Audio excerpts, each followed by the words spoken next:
ধর্ম যার যার, উৎসব সবার। তাহলে ধর্মের ক্ষেত্রে উদার হইতে হইতে আপনাকে এত উদার হতে বলছে যে কাপড় চোপড় সব খুলে আপনি একেবারে উলঙ্গ হয়ে যান। এটা তো উদারতা না, এটা হলো উদাসীনতা। আজ থেকে আমরা 15-20 বছর আগেও যদি চলে যাই তাহলে দেখব আমাদের দেশে হিন্দু ধর্মের লোকেরা তাদের ধর্মীয় কর্মকাণ্ডগুলো করত তাদের মন্দিরগুলোতে, তাদের মতো তারা তাদের কর্মকাণ্ডগুলো চালাতো, কেউ সেখানে বাধাও দিত না, আর কেউ সেখানে মিশতেও যেত না মুসলিমদের মধ্য থেকে। কিন্তু গত বেশ কয়েক বছর ধরে দেখা যাচ্ছে হিন্দুদের সবচেয়ে বড় উৎসব এবং শিরকের সবচেয়ে বড় আয়োজন আল্লাহর জমিনে, এটা যখনই হতে যায় তার আগে এবং এটা চলাকালীন সময়ে মিডিয়াতে এক শ্রেণীর লোকেরা এই স্লোগানটা খুব বেশি বেশি আওড়াতে থাকে, ধর্ম যার যার, উৎসব সবার। বড় আশ্চর্য লাগে, বিষয়টা যখন ধর্মীয় তাহলে এটার ব্যাখ্যা দিবে তো ধর্মীয় ব্যক্তিবর্গরা, কিন্তু ধর্মীয় বিষয়ে ব্যাখ্যা দিতে আসছেন রাজনীতিকরা, ধর্মীয় বিষয়ে ব্যাখ্যা দিতে আসছেন বুদ্ধিজীবীরা, যাদের ধর্ম সম্পর্কে কোনো ধারণাই নাই। এটা হলো সবচেয়ে বড় আশ্চর্যের বিষয়। একজন মুসলিমের জন্য হিন্দুদের দুর্গাপূজাতে কোনোভাবে অংশগ্রহণ করা জায়েজ কিনা, অনুমোদিত কিনা, এই বিষয়টি তো সিদ্ধান্ত দিবে ধর্ম বিশেষজ্ঞগণ, ওলামা একরাম, কারণ বিষয়টা ধর্মীয়। অতএব এটা হলো একটা আশ্চর্যের বিষয়। দ্বিতীয়ত হলো এই স্লোগানটার মতো অন্তঃসার শূন্য, অযৌক্তিক এবং হাস্যকর আর কোনো স্লোগান হতে পারে না। এই স্লোগান যদি যৌক্তিক হতো, এটার যদি অন্তঃসার থাকতো, তাহলে তো এই স্লোগান মুসলমানদের ঈদের সময়, উৎসবের সময়ও আসতো, বলা হতো, হিন্দুদেরকে আহ্বান করা হতো, তোমরাও আসো, দোনো ঈদে অংশগ্রহণ করো। অথচ তখন এটা করা হয় না। তাহলে বোঝা গেল উদ্দেশ্যমূলকভাবে শুধু মুসলমানদের ঈমান ধ্বংস করার জন্য এই ষড়যন্ত্রমূলক স্লোগানটি বাজারে চাউর করে রাখা হয়েছে এবং এর পিছনে কিছু ষড়যন্ত্রকারী তথাকথিত বুদ্ধিজীবী এবং রাজনীতিকরা কাজ করছেন।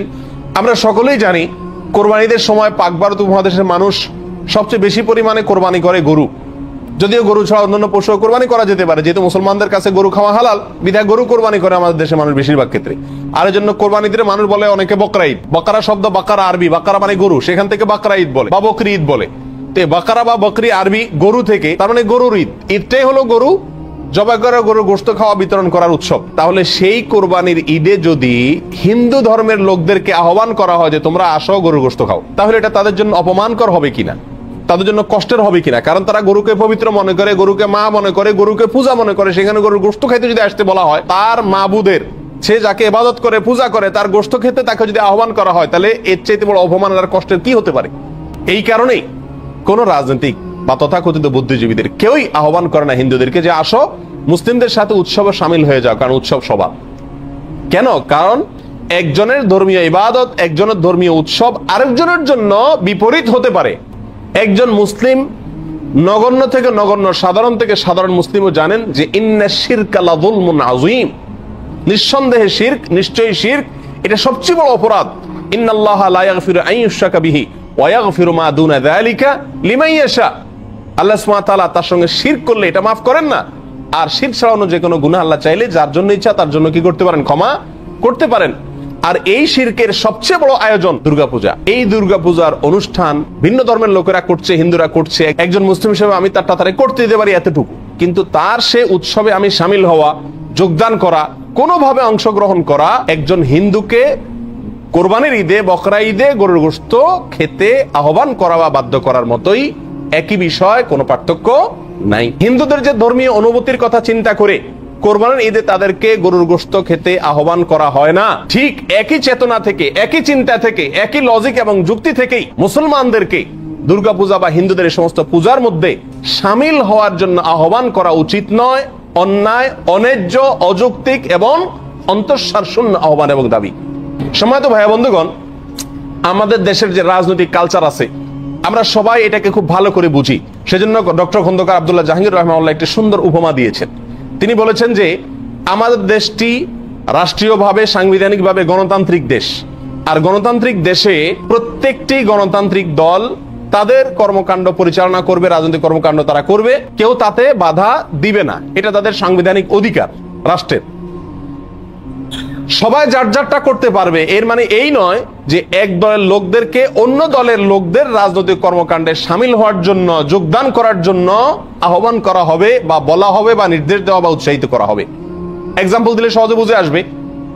যদি বিএনপি কোনো প্রোগ্রাম করে, তাদের রাজনৈতিক প্রোগ্রাম, অথবা আওয়ামী লীগ কোনো তাদের রাজনৈতিক প্রোগ্রাম করে, একটা সভা করে, এর মধ্যে যদি বিপরীত দলের লোক, আওয়ামী লীগের সভা যদি বিএনপির কোনো নেতা এসে যোগ দেয়, তাহলে সমাজের সব মানুষ বলবে এই লোকটা দালাল, এ লোকটা মুনাফিক, তলে তলে আওয়ামী লীগের সাথে হাত মিলেছে। ঠিক না ঠিক? এটাকে কেউ ভালো চোখে দেখবে না, এবং কেউ বলবেও না যে না আওয়ামী লীগ আলারা বিএনপির সমাবেশে, বিএনপি আলারা আওয়ামী লীগের সমাবেশে আসেন। কেউ বলবে এই কথা? কেউ বলবে না। বরং বলবে যার যারটা শেষে করেন, সবাই সবারটা করতে দেন। এতটুকু উদারতা, এতটুকু এত উদার হয়ে যায় না যে একজন আরেকজনটাতে কি দিয়ে দেয়, যোগ দিয়ে দেয়, সামিল হয়ে যায়। তাহলে ধর্মের ক্ষেত্রে উদার হইতে হইতে আপনাকে এত উদার হতে বলছে যে কাপড় চোপড় সব খুলে আপনি একেবারে উলঙ্গ হয়ে যান। এটা তো উদারতা না, এটা হলো উদাসীনতা। ধর্ম সম্পর্কে, ইসলাম সম্পর্কে এটা হলো কি? পরিষ্কার উদাসীনতা।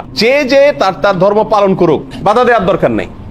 কিন্তু এর মানে তো এই নয় যে আমি মুসলমান হয়ে তার পূজাতে অংশগ্রহণ করতে চলে যাব, সেখানে সামিল হতে চলে যাব, পূজার অনুষ্ঠানে যোগ দেব, সেখানে গিয়ে চেহারা দেখাবো। এটা কোন মুসলমানের জন্য কি হতে পারে না? জায়েজ হতে পারে না। আল্লামা ইবনুল কাইয়িম জাওযী রাহিমাহুল্লাহ তিনি আহকামুজ জিম্মা কিতাবে সুনানে বাইহাকির বরাতে একটি বর্ণনা পেশ করেছেন ওমর রাদিয়াল্লাহু তাআলা থেকে। তিনি বলেছেন মুসলমানদেরকে লক্ষ্য করে যে তোমরা অমুসলিমদের কোন উৎসবে যোগদান করতে যাবে না, সেখানে কোনো কিছুর জন্য যাবে না। কেন? কারণ যখন আল্লাহর জমিনে কোনো আল্লাহর অবাধ্যতা হয়, শিরকের কোনো আয়োজন হয়, তখন ওই জায়গাতে আল্লাহর লানত এবং গজব বর্ষণ হতে থাকে। ওই জায়গায় গেলে সে লানত এবং গজবে তোমাকেও পেয়ে বসবে, বিদায় সেখানে যেও না। ইবনে মাজাহ এক হাদিসে নবী আলাইহিস সালাম সতর্ক করেছেন যে একটা সময় আসবে যখন আমার উম্মতের কিছু লোকেরা মূর্তি পূজায় সরাসরি যোগ দিবে, আর কিছু আছে মূর্তি পূজারীদের সঙ্গে মিশে একাকার হয়ে যাবে। আজ তার বাস্তব নমুনা আমরা দেখতে পাচ্ছি। দুর্গা পূজাতে বহু মুসলিমরা চেহারা দেখাতে চলে যায় এবং তথাকথিত উদারতা দেখাতে চলে যায়। পাকিস্তান একটা দেশ, আমাদের একটা দেশ।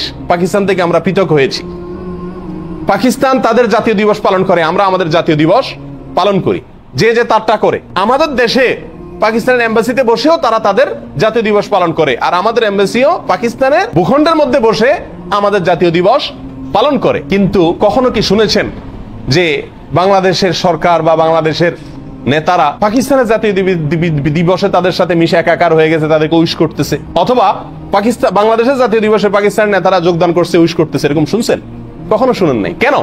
কারণ উদারতার কথা বলি আমরা, যে তারটা করুক, ঠিক আছে, তাই বলে তারটাতে আমার মিশে যাওয়ার কোনো প্রশ্ন ওঠে না, কারণ তার সঙ্গে আমার বিরোধ আছে।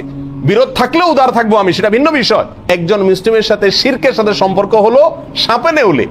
যদি তার ঈমান রক্ষা করতে হয়, তাহলে সে কেউ যদি শিরক করে তাকে বাধা দিবে না, এতটুকু হতে পারে। কিন্তু সেখানে যোগদান করা, সেখানে হাজির হওয়া, উপস্থিত হওয়া, এটা কোনো অবস্থাতে জায়েজ বা যৌক্তিক হতে পারে না। সম্মানিত ভাইরা, নবী আলাইহিস সালাম বলেছেন মান তাশাব্বাহা বিকওমিন ফাহুয়া মিনহুম। যে ব্যক্তি যে জাতির সাথে সাদৃশ্য গ্রহণ করে সে তাদের অন্তর্ভুক্ত হয়ে যায়। আপনি যদি কোনো শিরকের প্রোগ্রামে যান, অনুষ্ঠানে যান এবং তাদের সাথে গিয়ে গা ভাসান, মিশে যান, তাহলে আপনি তাদের দলভুক্ত হয়ে গেলেন। অন্য এক বর্ণনা আসছে যে ব্যক্তি কোন জাতির দল ভারী করে, সেখানে গিয়ে লোক সংখ্যা ভারী হলো, পূজা অনুষ্ঠানে আপনি গেলেন, 100 মুসলমান গেলে 100 জন বাড়লো কিনা, সংখ্যা বাড়লো কিনা, তাদের দেখতে বেশি দেখা গেল কিনা। যে ব্যক্তি কোন দলের, কোন সম্প্রদায়ের, কোন ধর্মের লোকদের দল ভারী করবে, সে তাদের অন্তর্ভুক্ত হবে। কত বড় জঘন্য কথা। আমাদের দেশের এক শ্রেণীর ব্যবসায়ীকে তারা অর্থায়ন করে থাকেন এই সমস্ত পূজার সময়, মণ্ডপ তৈরিতে টাকা পয়সা দিয়ে থাকেন, বিভিন্ন গেট করে থাকেন, তোরণ নির্মাণ করেন এবং লেখা হয় তোরণে এটা অমুক ব্যবসায়ীর পক্ষ থেকে, মুসলমান ব্যবসায়ীর পক্ষ থেকে। আল্লাহ সুবহানাহু ওয়া তাআলা কোরআন কারীমে বলেছেন তাআওয়ানু আলাল বিররি ওয়াত তাকওয়া ওয়া লা তাআওয়ানু আলাল ইসমি ওয়াল উদওয়ান। তোমরা ভালো এবং তাকওয়ার কাজে একে অন্যকে সহযোগিতা করো, অন্যায় আর সীমা লঙ্ঘনের কাজে একে অন্যকে সহযোগিতা করো না। তাহলে শিরকের কাজে যদি সহযোগিতা করা হয়, তাহলে সরাসরি শিরক সম্পাদন করার যে অপরাধ, সেই অপরাধের দায় ওই সহযোগী ব্যক্তিকে বহন করতে হবে। কারণ আদ-দাল্লু আলাল খাইরি কাফাইলিহি, যে ব্যক্তি কোনো কাজের, ভালো কাজের পথ দেখাবে, সে ভালো কাজ করা ব্যক্তির মতো সওয়াব পাবে। ঠিক তেমনি ভাবে যে ব্যক্তি মন্দ কাজের পথ দেখাবে বা মাধ্যম হবে, সেই মন্দ কাজটি সম্পাদন করার কারণে যে অপরাধ হবে, ওই পথ দেখানো ব্যক্তি বা যার মাধ্যমে হলো, সহযোগিতা হলো, সে সমান হারে দায় বহন করবে। অতএব দুর্গাপূজা বা অন্যান্য কোনো পূজায় কোন প্রকার অর্থায়ন বা সহযোগিতা করা কোন মুসলমানের জন্য জায়েজ নাই। এটা সম্পূর্ণ হারাম এবং শিরকের সঙ্গে শামিল হওয়ার নামান্তর। এটা চিন্তাগত, আদর্শগত উদারতা নয়, উদাসীনতা। এটা আদর্শগত উদারতা নয়, দেউলিয়াত্ব।